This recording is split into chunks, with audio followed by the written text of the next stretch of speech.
स्वागत है दोस्तों। हम आ चुके हैं बोट ऑन स्ट्रीम का एक और बेहतरीन सवाल लेके। देखिए हमें क्वेश्चन में क्या कह रहा है। यदि एक नदी 3 किलोमीटर की प्रति घंटे की रफ्तार से चल रहा है तो नाव ए तथा नाव बी की जिनकी गति कितनी है 15 और 20 किलोमीटर प्रति घंटा है, वह एक दूसरे के विपरीत दिशा में चलती है। जो नाव ए है धारा के विपरीत दिशा में और नाव बी जो है धारा की दिशा में चलती है।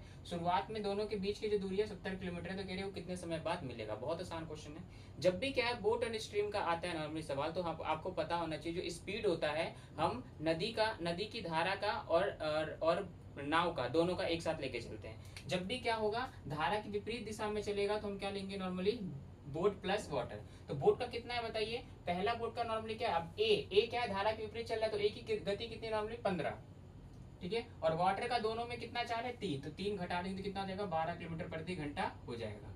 अब सेम जब धारा की दिशा में चलेगा तो दोनों की बोट की और वाटर की दोनों की स्पीड क्या हो जाएगी एड ऑन हो जाएगी। दूसरी कितनी नॉर्मली 20 और ये कितनी है 3, तो यानी 23 किलोमीटर प्रति घंटा इसकी रफ्तार हो जाएगी। और हमको कह रहा है कि दोनों के बीच की दूरी कितनी है नॉर्मली 70 किलोमीटर। डिस्टेंस कितने रहेगा 70 किलोमीटर डिस्टेंस। और हमको क्या पूछ रहा है टाइम का फॉर्मूला क्या होता है डिस्टेंस अपॉन क्या होता है स्पीड, टोटल स्पीड। और जब आपको पता है जब दो चीज हो और दोनों विपरीत दिशा में जाती है तो नॉर्मली क्या होता है रिलेटिव स्पीड। और रिलेटिव स्पीड में क्या होता है दोनों का जो स्पीड होता है एड ऑन हो जाता है, जोड़ देते हैं हम। तो इन दोनों को जोड़िए तो 12 23 कितना होगा 3 2 5 और 2 1 3 यानी 35 किलोमीटर प्रति घंटा। और 35 से कम 35 35 दूनी 70, यानी 2 घंटे बाद क्या होगा दोनों नाव मिलेंगे और ये इस क्वेश्चन का आंसर भी हो जाएगा।